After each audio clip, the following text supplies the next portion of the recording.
Hoffman. Great question, by the way, Craig. This is very good. Thank you. I try. Anthony, clip that and send it to the boss. The Hoffman Show. Get this man a raise. Yeah! There we go. On the Team 980 and the Odyssey app. I feel good. I feel good. I feel good. I feel good. I feel good.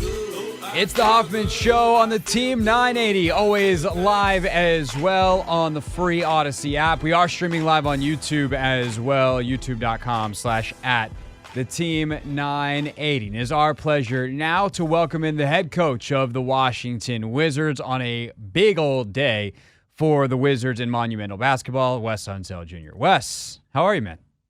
I'm great, thanks. How are you? I'm doing well. Did you realize that was one of your assistants in the intro giving me compliments and trying to help me get a raise? I did, actually. I was like, we need to clip that immediately, please.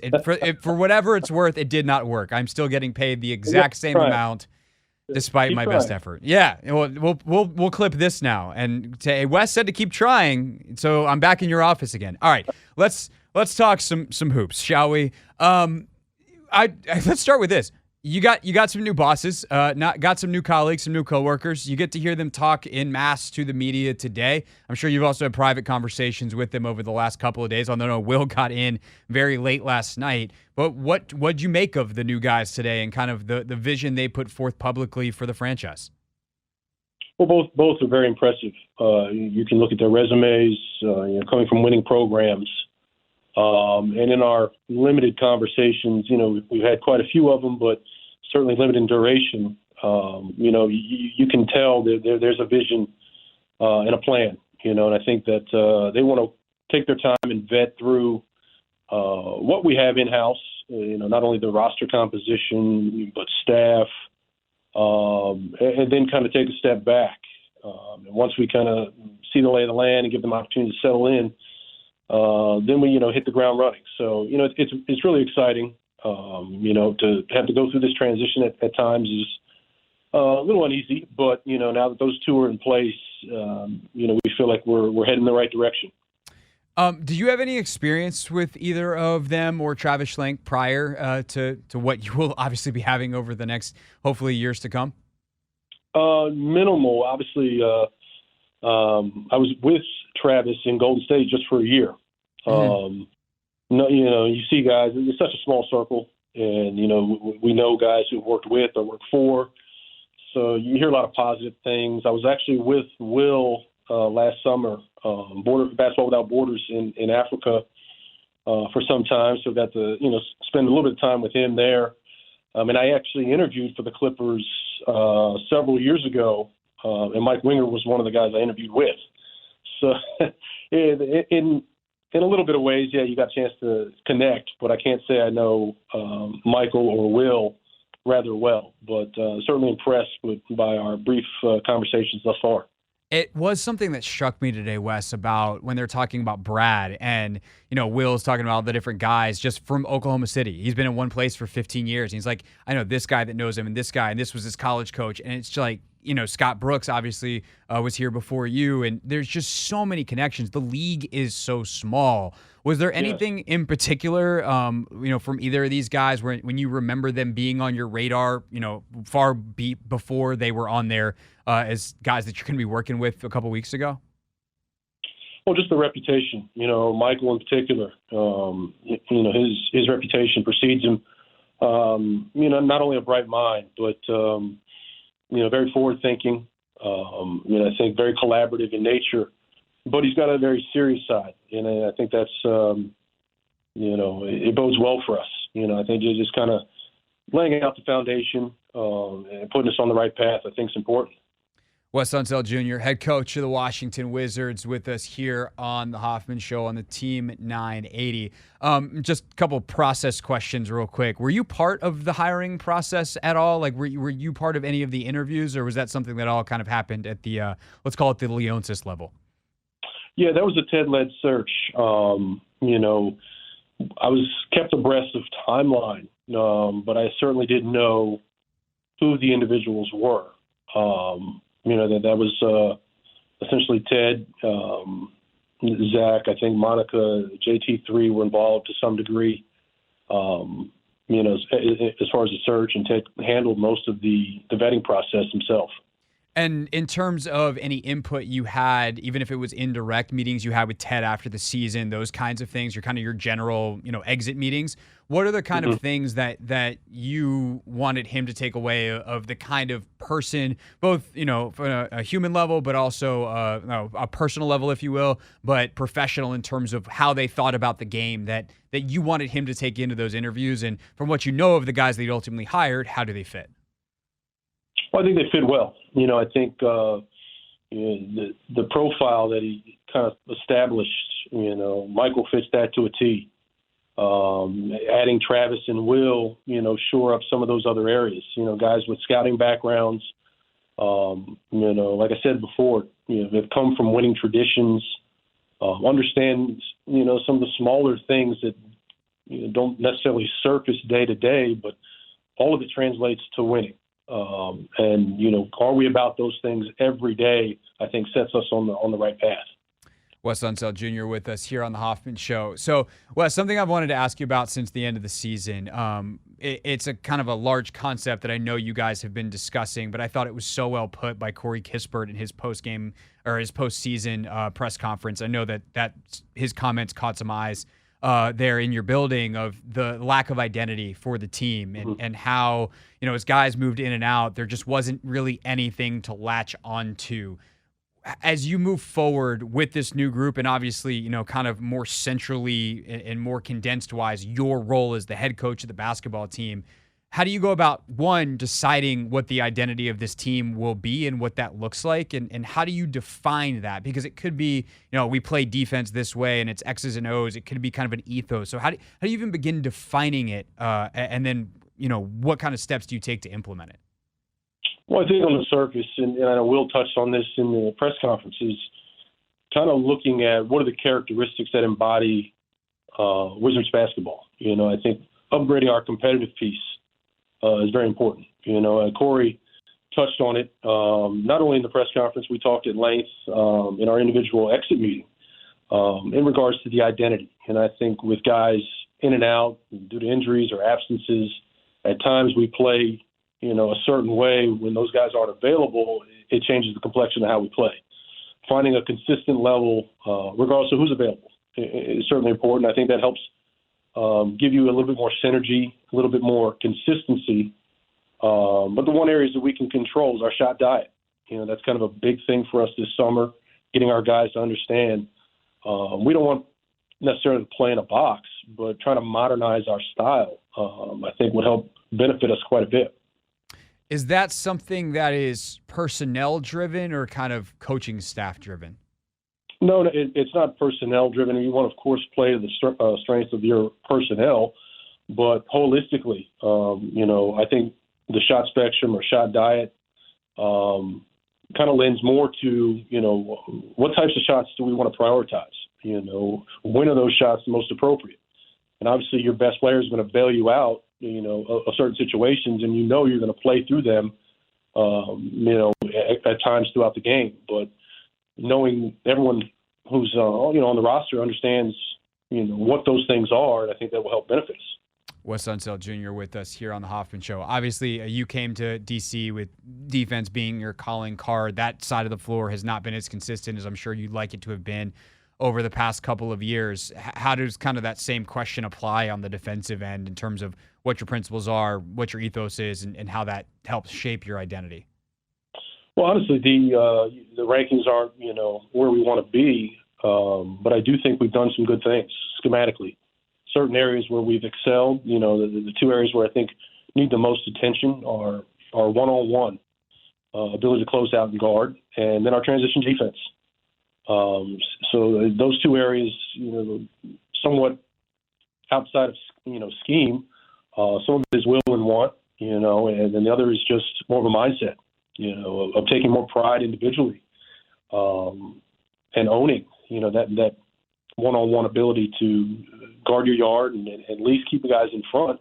Now we can bring help to kind of protect and hide guys in certain situations. But taking a little bit more pride individually, I think, is a big piece. That is, in some ways kind of the the ethos of coaching is kind of the balance of, okay, how hard can I push before it's me falling on deaf ears? How do I empower other people to speak up and get my message across? What ways have you tried, and what ways are you looking forward to continuing to tinker to, kind of instill that everyday competitive level at the level that you want it to? Because it can't obviously just come from you, and that's not specific to you. That is anything. If my boss told me the same thing every day, eventually I'd be like, all right, guy, I got it. So how do you try to find that balance, and who are some of the people that you lean on, and how can perhaps a Will Dawkins or a Michael Winger or a Travis Schlenk help in that part of the operation? Well, I think you're right. I know it's always that fine balance. There's a degree of accountability that comes from the staff. There's a degree of accountability that comes from within, and finding ways to upgrade both those areas. But to have, Will, Travis, and obviously Michael as a support system, I think it's important. We're all echoing the same message, and, the delivery could come in different ways at different times. But, having that synergy, rather, I think is, an important piece. So no matter where they turn, they're hearing the same. I think that's important for guys to understand that, what do we want to prioritize? This is how we're going to lay that foundation, and these are the standards that we're going to hold to. Wes Unseld Jr., head coach of the Washington Wizards, with us here on the Team 980. Obviously, Kuz has his player option, KP has his, and then there's kind of this, whether it's more in the media and the fans or, internal, there is this kind of looming question of Brad's future that hangs over the franchise. He is under contract, understand that, but obviously the way you guys played last year with him is not the standard that you're wanting to reach, because the results are what they are. And that kind of leads to for me, Wes, what is the most essential question about Brad to ask you, which is, what's the best version of him on a winning team? Because we've seen him be a 30-point per game guy. We saw him have an incredibly efficient year last year, but the scoring comes down in terms of points per game. Assists are fluctuating around some of those other statistics, the way he plays. So for you, as someone who knows him so well and is ultimately in charge of how this team plays, if Brad is here, what's the best version of him, role, usage, et cetera, that's going to help, manifest itself in wins? Well, obviously we want to make sure we can put out the most talent. And, those three guys you spoke of are a big piece of that. I think Kuz, KP had really good seasons. To your point, Brad probably had one of the most efficient seasons of his career. I think finding that balance of scoring, being a facilitator, we're asking him to do a lot. The underlying issue is making sure those guys are available, to perform at a high level. But I do think, modernizing our style. He's got to shoot more threes. He's shown in the past to be able to do that. I think get back to that. Getting out in transition, being more dynamic and playing in the open floor would help him. But to do that, we have to make sure we get stops and have the ability to get out and run. I know that's something that was a focus last year, and Tommy had talked about it last offseason around when you guys re-signed him, was putting him on the ball more. Does that mean moving him back off the ball and upping the responsibilities of whether it's Monte or whoever's going to be playing that point guard position? Well, obviously, you put the ball in his hands, the attention that he's going to garner as a playmaker. Teams are not going to let him, play to his strengths. So they're going to try and heat him up. They're going to try and take the ball out of his hands. And he saw a lot of that this year. Teams are double teaming him. They're blitzing him because they know, the impact he can have as a scorer. So I think that there's a balance there. Getting him involved, getting him off the ball to get him some easier looks, playing with a little bit more pace and tempo, which I think he's had success with in the past. Getting back to that, I think, helps the game come a little easier. One of the things that's been touted about, Will and Michael and Travis, and obviously this was you a couple years ago. You all come in from the outside, some outside perspective, winning organizations, winning programs, like you called it earlier. What do you think those guys can bring for a guy like Brad and some of the other guys who have played here their entire career? Not necessarily coming in saying like, yeah, you've done everything wrong, because that's not true remotely. But saying, hey, maybe we did this way in Golden State, or, for you in Denver, all the different places that everyone has been, and, could we try that, or this player approached it? Are those kind of anecdotal things helpful to a player, like, for instance, Brad, who's been here for a decade? Yeah, I think they are. I mean, we all look around the league and try to mimic best practices. Obviously, we don't all have the same roster composition, so that's not, it's easier said than done. But certainly style of play, certain characteristics when it comes to, non-negotiables, I think are consistent across the league. But the really good teams do things a certain way, and then that's kind of where we want to push this thing forward. Find a way to be the most efficient team, to play at a certain rate, to defend at a high level. And obviously, the pace thing that we talked about is an important piece this summer. Our guys, they hear from us. And once again, when you're getting that messaging from other people, other places that have shown sustained success, maybe it resonates. What's the relationship been like? Obviously Tommy was the guy who was here, but in terms of kind of how things are run day to day, how are those responsibilities and those conversations of maybe they want to see a lineup, or they've got an idea tactically that really is more on your plate? How has that information exchanged the last couple of years, and how do you approach those relationships now, whether it's the same, like I really like this and I hope this continues, or something that might be a little bit different? Well, Tommy and I, we talk daily. And, we looked at a lot of things using the analytics department when it came to 3-man, 5-man lineups, certain things schematically. All of that was on the table. So I think the collaborative piece will continue. Obviously, Will, Mike, Travis, they're going to have their own thoughts. We have not yet had the opportunity to sit down at length and dial into all these areas. But, those meetings are forthcoming. And I think the sooner the better. Because I want to get their thoughts, from an outside set of eyes and get their viewpoint, see what they think. Wes Unseld Jr. with us here for just another minute or two on the Team 980. I'd be remiss if I let you go without asking about the Nuggets, more directly. They're up 2-1 in the NBA Finals right now. You got a lot of friends over there. What's been like watching them, kind of reach that potential that I think you were still there when they were you still there? Yeah, in the bubble in 2020, yeah. When Jamal was going nuts then, and obviously he's had the injury. So what's it been like to watch them kind of regain that form and take it to an even higher level? Oh, it's a lot of fun. Obviously, you root for those guys, good people. They've worked exceptionally hard, and a lot of things fell in place. You can take kind of a snapshot of what they've done, but to get to where they've gotten, there's a level of consistency, and I want to give them credit for that. They put in the time, put in the hard work, and obviously it's starting to pay off. You got to get lucky. You got to stay healthy, of course, but.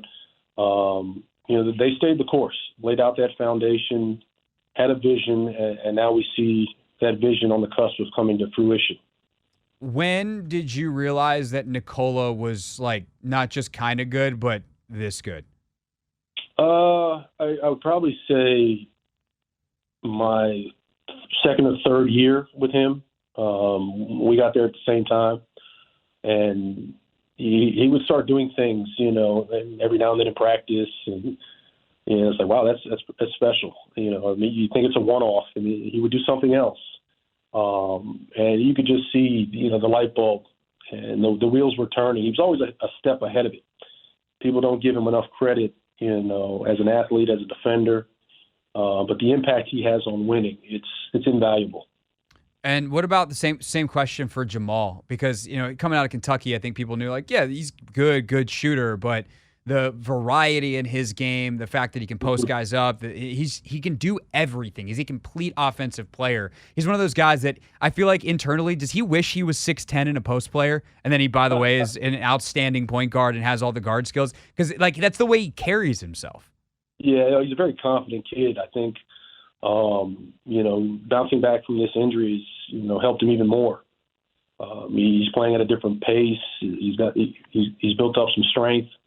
And obviously, we've seen him have big nights from the three, but playing downhill, attacking the rim, and getting to the free throw line. To your point, he does a terrific job, mid post, from the block, posting up smaller defenders. It's very unique for a guy who plays that point guard position. But the combination, the two-man game, has probably been talked about at length, is so difficult to guard because both those guys have unique skill sets, but both are very unselfish. And when your two best players embody those two characteristics, you're usually pretty good. Yeah, it's good luck guarding a team whose point guard can post you up while the 7-footer sits at the 3-point line spotting up. And then, by the way, they can run a pick and roll. They can invert it. They can literally do everything, which I'm sure you're now happy that since you're not there, you only have to face them twice a year. Thankfully, yeah. Wes, always appreciate the time. Good luck over the next couple of weeks. Obviously, a ton of big decisions, draft, free agency, everything ahead. And I'm sure we'll talk to you sometime this summer. I appreciate it. Thanks so much. Absolutely. Wes Unseld Jr., everybody, with us here on The Hoffman Show. When we get back, you will hear our interview with Michael Winger, the new president of the Wizards and Monumental Basketball from earlier today with Chris Russell. It was Chris and myself talking to Michael. You got to hear it. Great interview. That is next on the Team 980. This is The Hoffman Show on the Team 980 and the Odyssey app.